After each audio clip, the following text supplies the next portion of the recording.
lovelies, and welcome back to Rwanda Now and Then. This is where I go back through a blog that I kept for 2 years when I first moved to Rwanda in 2007. And it's actually been about 2 months since I uploaded the last episode. So, sorry, but it might be a while before I upload another episode. That gives you plenty of time to check out the playlist and catch up if you'd like to. Up until this point, it's just been me blathering a bit about what my life was like before I moved to Rwanda, before I first came here. I joined VSO, Voluntary Services Overseas. I arrived as a sign language researcher with the Rwanda National Union of the Deaf, and that's how I first came to Rwanda. But in the last episode, I had just packed up. I had just left my apartment in Cardiff in Wales, and that's where we left it. I'd moved in with my dad, preparing to get on the plane to come to Rwanda. And that's what this episode's going to be. I think this is probably going to be the very last episode of this blog, or vlog now that I'm recording it, that I actually spend in the UK.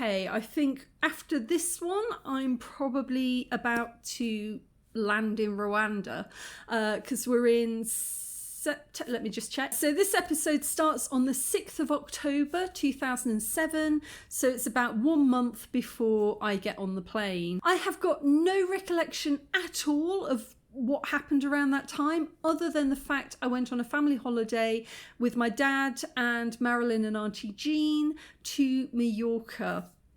And that's where we're picking up today. I do apologise if it looks like I've got slightly blue lips. You probably didn't even notice this. It probably isn't showing up. But I've got slightly blue lips and tongue because I've just had a blue ice lolly. And it's, yeah. So just to let you know, I'm not asphyxiating. I'm breathing just fine. It's just food colouring.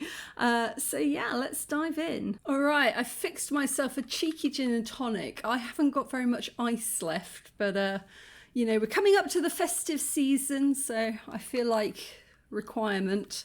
I would like to say that the nights are drawing in and it's getting colder, but it isn't, because we're on the equator and the nights are always the same length, and so roughly is the temperature. Right, let's dive into this because I am very curious. I've no idea what we're about to discover. 6th of October 2007. Majorca. Got back from Majorca yesterday, went for a, sorry, I should laugh, but sometimes the weirdest things go through your mind is, there's 2 ways to spell Majorca. There's the J, which is a sort of a y sound, I think, in Spanish. And there's the double L, Mallorca. A lot of Brits used to call it Mallorca because we didn't know how to pronounce it. But I'd just come from Wales, and in Wales, double L in the middle of a sentence is so it will be Majorca. Sorry, that's only amusing to me, but Majorca, Majorca. Yeah, anyway. Went for a family holiday with Dad, Marilyn and Auntie Jean. We left really early Sunday morning. We're up by 5 a.m. and on the road to Bristol Airport to catch our EasyJet flight to Palma, which apparently is the capital of Majorca. Bristol, I always say this, but Bristol Airport is a lovely little airport in the Midlands in the UK, southwest. And it always reminds me just a little bit of Kigali Airport because you can't really get lost there. It's quite it's a comfortable little airport. It feels local, and I feel like Kigali Airport is sort of the same. It feels homely. You can't get. It's not like Heathrow or Schiphol. You can't get completely lost trying to find your flight. So we hired a car and drove to, I'm going to butcher this, Port de Pollença, I think that is, Port de Pollença, correct me if I'm wrong, or in Welsh, Port de Enca. We were staying at the Leo Apartments. Let's see if they still exist. Do the Leo apartment, oh no, can't be reached. Site has been taken down. Probably doesn't exist anymore. The apartment was beautiful, right next to 2 swimming pools and an easy walk to the shops, restaurants and beach. And what a beach. The day after we arrived, we headed out to Formentor. That sounds like a scary place. It always sounds like Tormentor. We went to Formentor. Where's Formentor? Oh, whoa, okay. The Wikipedia site for Formentor. My goodness, look at that beach. Oh my goodness, that's beautiful. That's absolutely gorgeous. There's an amazing lookout point there where you can see sea and sky for as far as you can look. That is something that I always say here, though, is, you know, Rwanda is absolutely wonderful, but we do not have a beach as in the sea. We have beaches on Lake Kivu, and Lake Kivu is so big that it has gravitational pull. So it does have sort of like a weird sort of wave system. You can fool yourself into believing that you're sitting by the sea when you are on the shores of Lake Kivu at somewhere like Gisenyi or Kibuye, but you know you're not, because you can't smell it. You know, the sea has got that briny, wonderful ocean smell, and we don't have that. So, you know, we do have beaches, but I do think there's a different feeling in countries where you can just go down to the beach. No, let me correct myself here. To the beach and there's sunshine. Like, we have loads of beaches in the UK, but a lot of them have got rocks and pebbles instead of sand. And, you know, they're amazing when the sun comes out, but I think people lose their minds because the sun doesn't come out very often. So when it does, people are just like, oh, and you can smell sort of roasting flesh for miles as people burn in the sun. You know, but I think in countries where you have fairly good weather, fairly mild weather the year round, or sunny weather the year round, and you've got the actual sea and an actual beach with the sea, sandy beach with the sea, I think there's kind of a slightly more chill vibe to a lot of places like that. And the Mediterranean vibe. Wow, that's really beautiful. We also went for a look around a couple of other towns, including a rocky mountain road and some serious hairpin bends. But also I find it so funny to be reading back through this, knowing that if I'd gone there today, there'd be a whole video about it, you know. But back then, even though I think by that point did I have a smartphone? In fact, it makes me wonder how I was taking these pictures. Don't know. I don't know. I need to go and look into that. But yeah, there's some more beautiful, beautiful pictures on Wikipedia. Ah, these are gorgeous. So we took a tram down to the beach and had tea. We also visited Al-Sudia. I'm so sorry. I'm so sorry to all Majorcans. If my friend Maya was here, she could pronounce it perfectly, and I'm sure she can correct me in the comments below. Oh, and a tram! Oh, that's very cute. That looks like continental Europe. And look at all of those little motos. It's quite interesting, actually, because of course when I see a large group of sort of scooters like that, I'm automatically thinking about the motari, the public motor drivers. So I'm thinking like public transport. But when you see them in this context, each of those is owned by an individual. That's somebody's personal transport. It's not a public bike. Yeah, it's weird. Yeah, I think it would be very cool if you had public motorbikes in Europe. But right.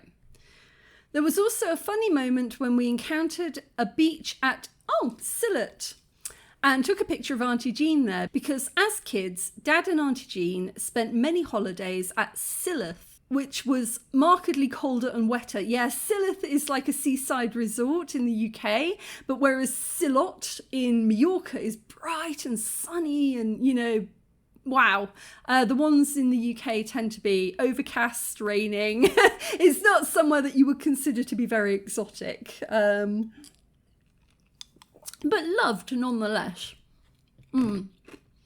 So we had a little dip in the sea and a bite to eat. We also spent time at the local beach, Port de Pollença. and Pollenza itself. Apparently, after the island was invaded a number of times, the towns themselves were moved back inland from the ports, which is why you get Pollenza Port a few miles away from Pollenza itself. Damn invaders. At Pollenza, Dad and I climbed 365 steps to a small hilltop chapel. Wow, that's a lot of steps. I'm trying to think when the last time I climbed that many steps was. I think it was in 2003 when I did my walkabout through Europe. And I'm going to say I was in Lyon in France. And I ended up doing this absolutely insane walk to like heaven on a bloody set of steps. It went on forever. Oh, yeah, that's a nice chapel. Minimalistic, but some very nice ironwork. On the final day, we took it a bit quieter and went down to the beach for a swim amongst the fishes. That's a weird way to phrase it. Usually if you're swimming with the fishes, you've been like knocked off by the mafia and weighted to the bottom of the ocean. But I think I meant it in a much more pleasant way. Absolutely beautiful shoals of tropical fish in the warm sea. Had a wonderful time. It was weird thinking as we came back into land in Britain that this would be the last time I'd fly into home for a while, and probably the last time I'd swim in the sea for a bit, as Rwanda is landlocked. Although it is supposed to have some spectacular inland beaches. I've misspelt that as beached. Inland beaches along Lake Kivu. Less than a month to go now. So yeah, we're entering the last few weeks of my life in the UK. Oh, that's beautiful. That's a picture of the beach at sunset. That's really lovely. After touchdown, we came back via Clevedon for a walk along the pier and ice cream. I think I've done a video at Clevedon. I'll have to look. But Clevedon is a lovely seaside resort. And when I'm back in the UK, I often go there with Dad and Marilyn along the pier at Clevedon. So the pier is this long wooden walkway that goes out into the sea and you can stroll along it. And when they were building it, you could buy a little plaque in commemoration of somebody. So you make a donation to the upkeep of the pier and in return you get a little plaque with somebody's name on it. Marilyn's mum has got a little plaque along Clevedon. So we walk along the pier and we have an ice cream and we go say hello to Marge. I've definitely done a video about this. I shall leave a link somewhere. All right, so that was the trip to Majorca done. What happened next? Wednesday the 10th, shop till you drop. Phew, just got back from Matalan. So Matalan's like a budget shopping place in the UK. Where I spent just under £100 on clothes and luggage. I have finally bought my wheelie case to put everything in. It feels weird. I had a bit of a moment at the checkout where suddenly it all seemed real. Then I shook my head and it went away. Yeah, I mean, you know, you can build up to going abroad. I knew I was going abroad. I've known it for weeks and weeks and weeks at this point. I've been on training sessions. I finished all of my training sessions at Harborne Hall, I think. Have I? I might have one more to go. But, you know, I am fully prepped for this. But still, the thought of getting on a plane flying like, what is it? Something like 6,000 miles. I don't know. Is it? How far are we? I should know this really, shouldn't I? UK to Rwanda in miles. Yeah, over 6,000 miles. So, you know, can't just walk home if I feel like it. I mean, it was a huge change coming up and I was 26 and, I was ready for an adventure, but it's a really long way to be going on your own. So yeah.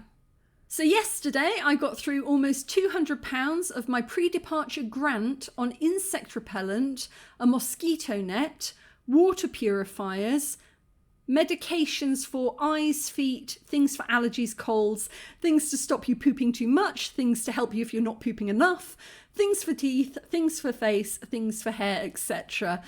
I remember this actually, yes. I can't remember what the total was, but VSO were very, very good. They gave you a pre-departure grant to buy things that you needed to take with you. I think they also gave you the shopping list. They really did take good care of you. I don't know how it works today. This was almost 20 years ago now. But you definitely felt like you were being quite well taken care of. So yes, it's interesting that I had to buy a mosquito net. I don't know. I thought they provided that for me when I arrived, but apparently I bought one. I don't know how I would have known where to get a mosquito net or what kind of mosquito net to get, never having needed one before. Because I mean, in the UK during summer, sometimes you'll have one mosquito in your room in a week. But, you know, they don't carry any diseases in the UK, or they didn't. I think maybe with the increase in climate at the moment and the global temperature rise, I think there have been cases of mosquito-borne illnesses in the UK now. I don't know.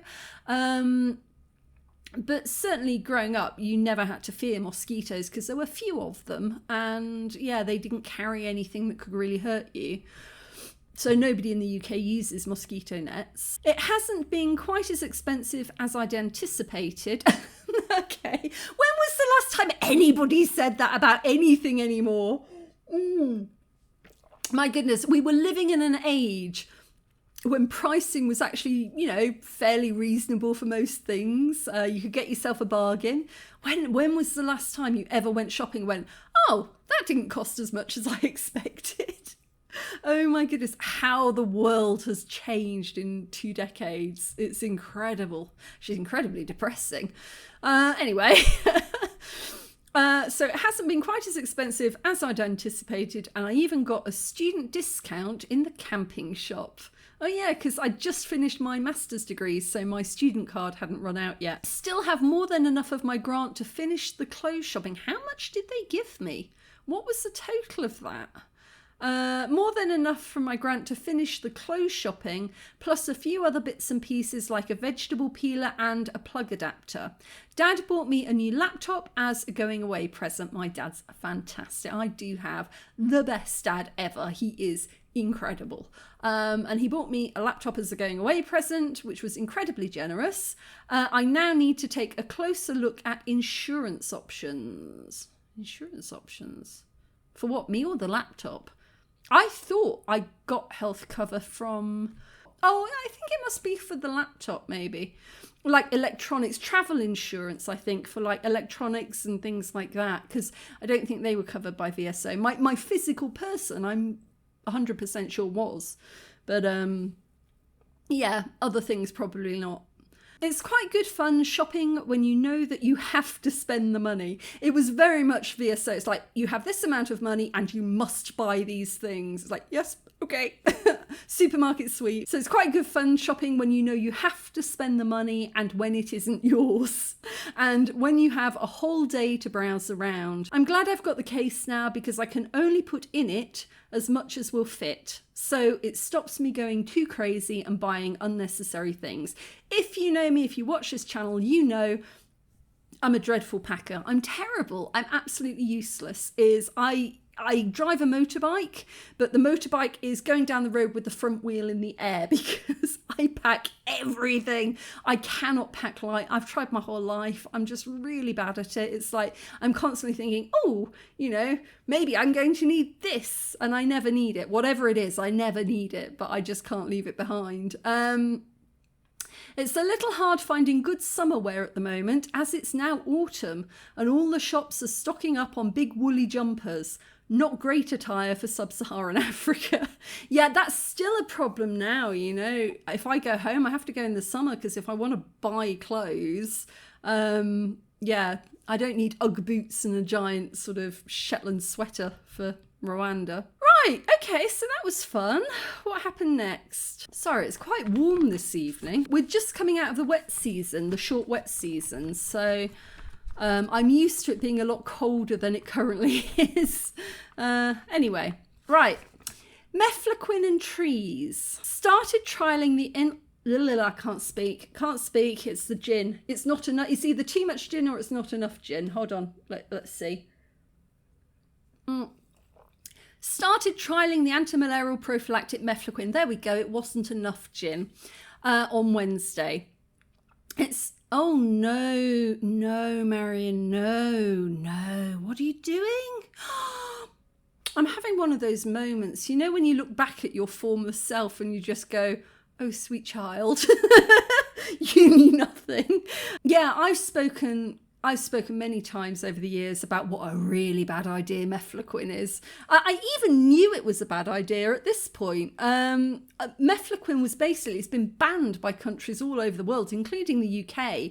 In fact, the British Army had to issue an apology to soldiers for making them take it because it's absolutely bizarre. It causes so many horrific reactions in people, including auditory, visual hallucinations, depression.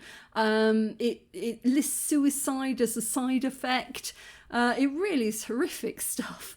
I think I've done a video about antimalarial drugs a long time ago. I'll leave a link below. But mefloquine is the worst one you could possibly take. But I haven't read any further yet, but I think I'm about to say it's my favourite option because you only have to take it once a week instead of every day. So there are 3 options and 2 of them you have to take every day, and mefloquine you only need once a week.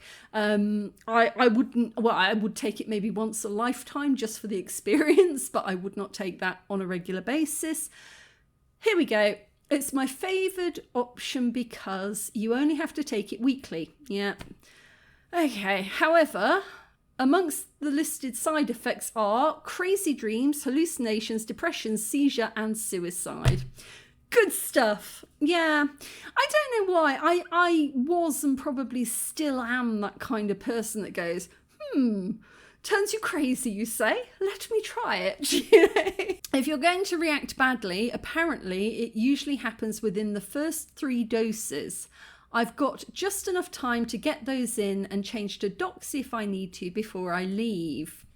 Bless my little heart. I understand what I was thinking back then. I do understand my thought process, and it wasn't flawed logic really.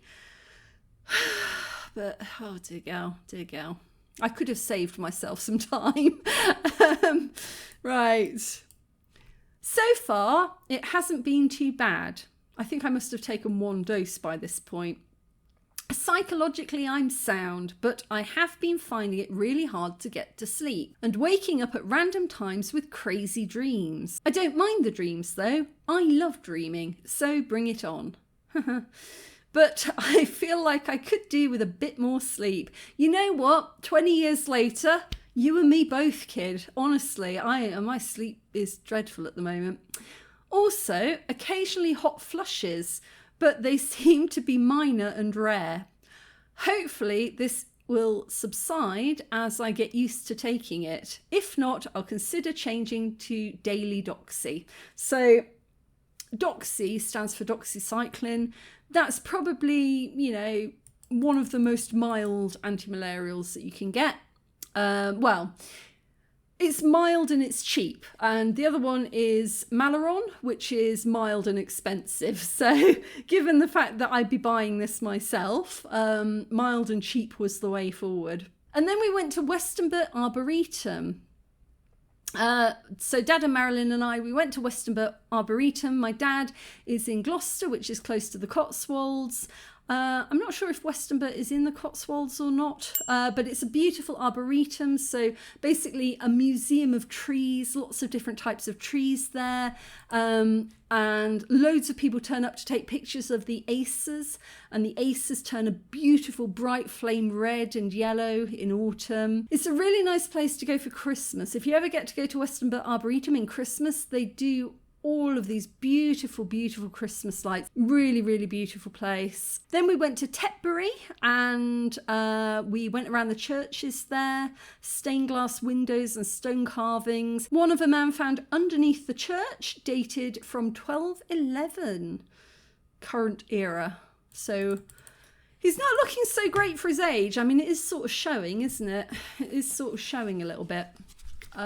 Smooth skin, but features have slid a little bit. I think he looks like he was probably wearing a suit of armour at one point. There's some information about him here if anybody is interested.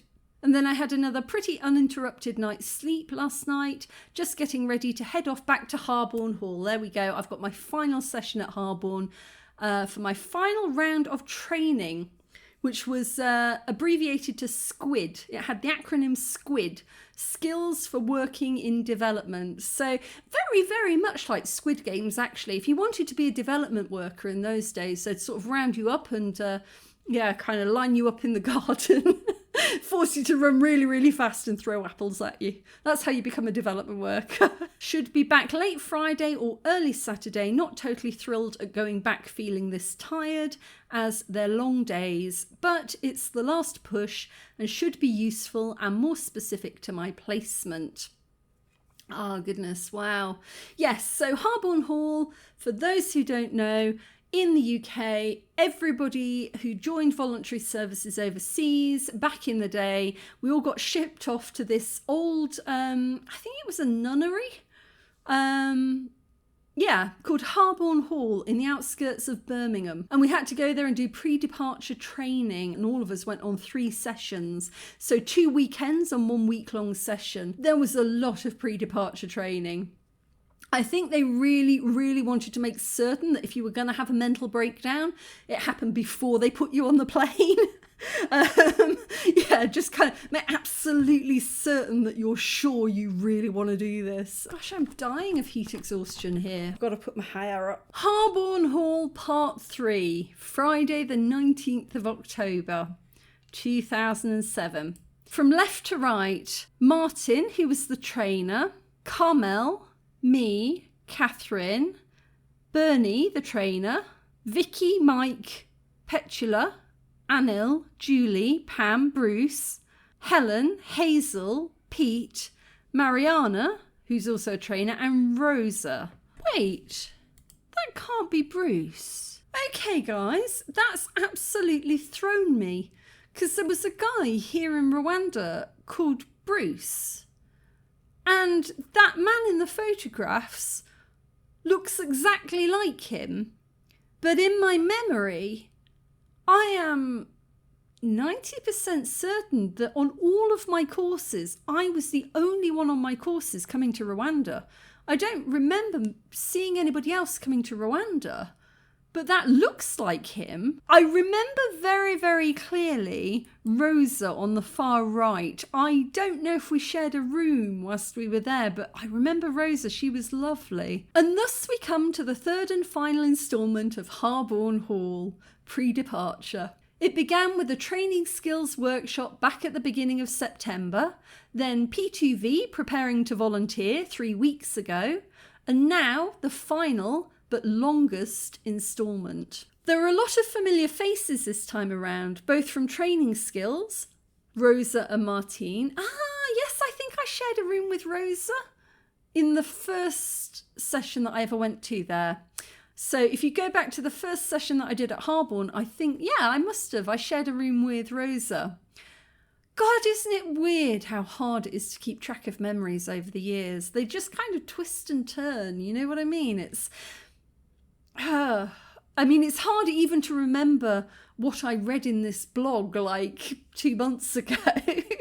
And preparing to volunteer, Pete, Catherine and Petula. There was also Mike, who was at my original interview. So I know now that everyone at that interview, except for one person, definitely made it through. So when I first went to my very first interview with VSO, they put us through loads of group activities to check how we work with other people and what our personalities, our characters were like under stress, how open we were. And, we went into that knowing that VSO, they have a high turnaway rate. Not everybody who applies gets in because they're looking for quite specific things. And so, I discovered at that last training at Harborne Hall that I think everybody except one person that I could remember from that interview got into VSO. So apparently VSO reject more people than they take. So we must have been an exceptionally bright and talented lot. Yeah. Yeah, that's what it was. That's what happened. So I was in number 30 this time, which was a room right next to the one that I was in last time. It was phenomenally useful as it was a single room, and my initial problem with Lariam mefloquine rocketed off the scale. So mefloquine, the really bad antimalarial, is marketed under the name Lariam, and it is, I'm not kidding, it is now banned in most sensible countries. So emotionally I felt fine, but it was taking me between 1 to 2 hours to get to sleep. Then between 4:40 and 4:45 sharp every single morning, I'd wake up and be unable to get back to sleep again. And just to explain, like, I had no trouble sleeping back then. I mean, most of my life I'm fine. I usually go to bed late, but when I go to bed, I go to bed, and I don't wake up. So I ended up downstairs in the TV room by 6 a.m. I decided against taking my second dose, so I'd only taken 1 dose of mefloquine. And like I said before, the problem with it is you only need 1 dose a week. Yay! But once it's inside you, you get the side effects for a week. You know, you can't stop it once you've taken it. So sleep is one thing I really do need. I'm going to start Doxy just before I go out. So yeah, I took 1 round of Lariam and I just went, nah, I'm going to do Doxy instead. Even if I have to take it every day, because it just absolutely screwed with my sleep. I remember that. I remember I wasn't, I was not getting to sleep. And then when I was asleep, I was waking up really early and crazy dreams and this sensation of falling. I had one dream. I remember it like I was being dropped from a very high height. And that's not something that I ever usually have. So yeah, it was crazy. Still, I managed to stay awake for most of it, and it was a brilliant course. The other courses had been 3 days, whereas this was 5, but the pace was nice. Not as crammed or hectic as the shorter courses, but we were all pretty shattered by the end, which is when we had our health and safety briefing. Yeah, I can see that. Right, guys, here's how to stay alive whilst you're overseas. And we're like, that explains a lot, really. It does. That does explain a lot. This course was called Squid, Skills for Working in Development, and expanded on many of the themes touched upon in Preparing to Volunteer, including VSO's approach to development, key strategy focuses, as well as teaching very useful skills including facilitation, negotiation, and dealing with corruption. To be fair, I've never really had to use that last one because, of all the countries in Africa, Rwanda has a very low corruption rate. It does not condone it. So I think that was a very useful course for a lot of other people, but I've been lucky. Corruption hasn't been a day-to-day issue in my life. Not then and not now, so it's good.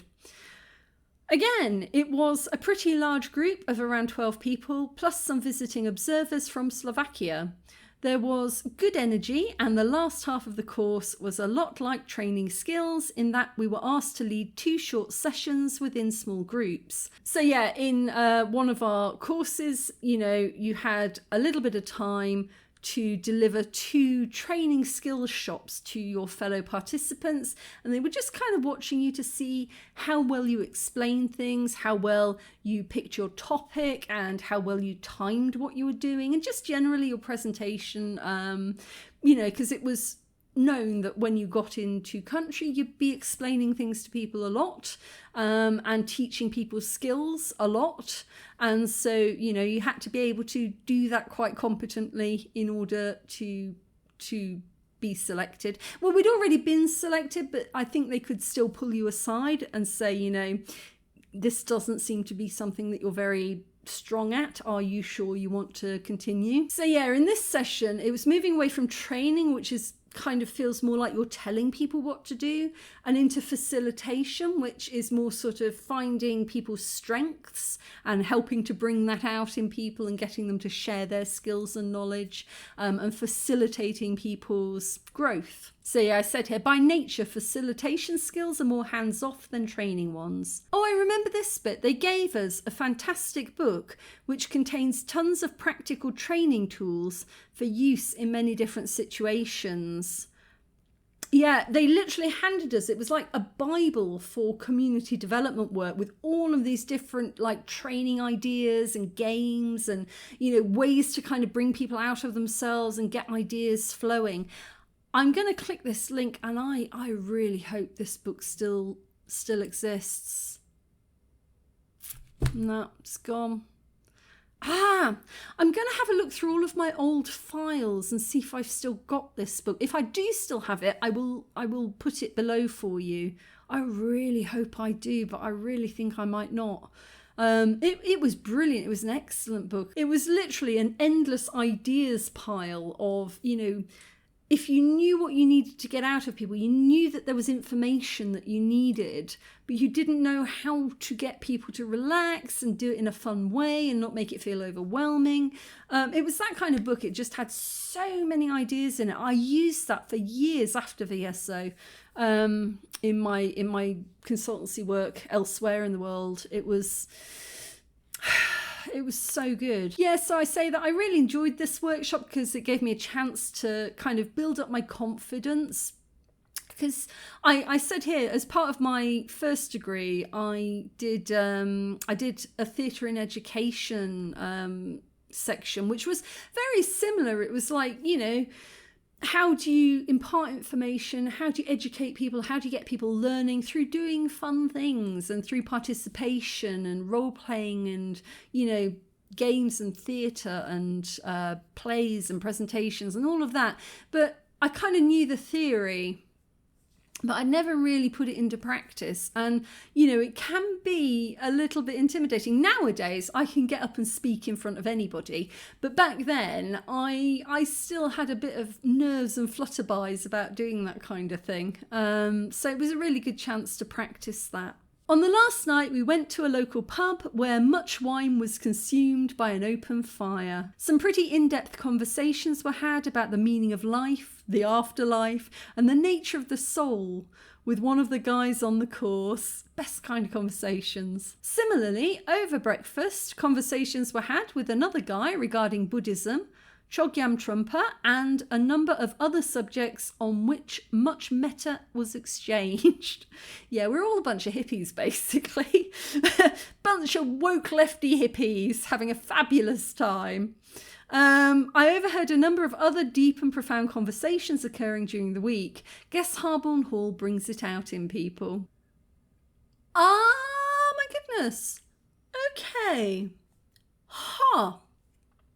There's also a nice little private garden in the grounds of the hall with a gum tree / eucalyptus in it, which grows at such an angle that you can stand with your back to it, legs either side, and rest your entire weight against the trunk.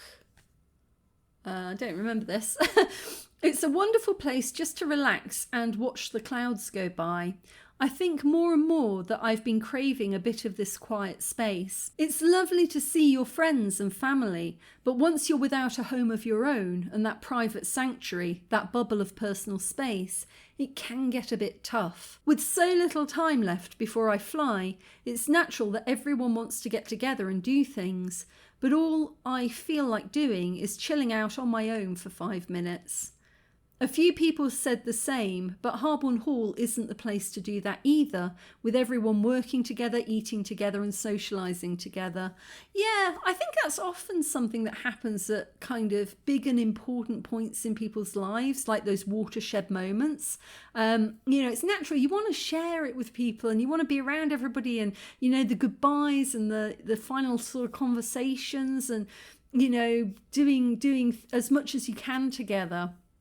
But I think at the same point inside, you're detaching a little bit. It's like It's like the Enterprise, you know, when the disc detaches from the body, it's like, you know, you're getting ready to go it alone, and you just need a little bit of time to think about it. And that can be hard with all of the training, and these were long days, like you were never on your own, and all of that. But I can't remember if I've already told you this, but this is probably the best book I ever wrote. Those Rosy Hours at Mazandaran. And I wouldn't write this for many, many years after this post. But there's a scene in here where the main character, she's practicing with a little lasso. She's trying to lasso a vase on a plinth. And the garden in which she did that was an exact description of the garden at Harborne Hall. It stuck with me. It was such a nice, peaceful, quiet place that when I needed a nice, quiet, peaceful place for one of my characters, that's what I imagined. That's what I conjured up, and I put her there. Yeah, it's one of these things for writers, you know, everything is kind of inspiration for a later story, even small things. So anyway, that's the last of my trips to Harborne, all pre-departure training complete, which is weird. I did have a couple of reality moments today where everything suddenly seemed real, but as Mike said from the course, they soon pass. Yeah, reality passes. It passes. Don't pay it too much mind. Still got quite a bit of prep to do. Off to Mum's this weekend to drop off some boxes and see everyone. Some of the Cardiff posse may be up for a pub crawl in Gloucester next weekend. A second leaving do. I do miss them. I'd only just left. I shall sign off now as I'm a wee bit more than shattered. So without further ado, wah! Sorry, that's it was a silly game. I can't even remember. It was like I don't know if we like. I can't even remember what the game is. If anybody can remember what the wah game is, remind me below. But I think we were all being Charlie's Angels at that point. It had some significance, the wah game. I think it was like tag, where you like wah. If you wah at somebody, they're it, and they have to wah at somebody else. It was very Harborne Hall. Honestly, it brings a smile to my face. I still have such lovely memories of Harborne Hall. They were absolutely 100% knackering memories, shattering. So tired by the time that you finished a training session there. But the people were brilliant, and half that tiredness was just from the amount of alcohol you consumed, you know? Everybody there was just brilliant, absolutely brilliant. And I don't know where all of these people ended up. I don't know which placements they all went to. There was definitely a guy in there, a carpenter called Eddie, who I think I'm still in contact with on Facebook. But beyond Eddie and beyond the people that I later came to know in Rwanda, I don't know where the rest of this group ended up. So if anybody does know, let me know. But Bruce is bothering me. Maybe we will find out later on when I get to Rwanda and I meet Bruce here. Maybe it will fall into place and I will remember that he was the same person. He's got to be the same person. The Bruce who ended up in Rwanda has got to be the same person in that photo. He looks exactly the same. It's got to be the same person. But I don't remember anybody on that course saying, I'm also going to Rwanda. I feel like I would have written that down. Anyway, I don't know. We'll find out. It's a mystery. This entire bloody blog is a mystery because I don't remember anything. Let's leave it there for now. And this will be the penultimate session before I end up getting on the plane, I guess. So there's probably going to be one more Rwanda now and then leading up to getting on the plane. I do eventually, spoiler alert, I do eventually end up in Rwanda. There's been a lot of preamble to this, I know, and if you've stuck with it, thank you. It's just been really interesting to revisit the time before Rwanda, because my life was exactly that. My life has been exactly split into before Rwanda and then Rwanda. I think I said in a different video recently, you know, if you take 18 as the age of adulthood, as of about now, I have spent more years of my adult life in Rwanda than I have anywhere else, than the UK, than anywhere. Obviously, if you include growing up in the UK, then no, but of my adult life, Rwanda. So, I mean, to say that joining VSO and coming here was a life-changing experience is, it's a bit of an understatement, really, because, it completely transformed my life to the point that this is still my life today. Yeah. Anyway, see you in the next one.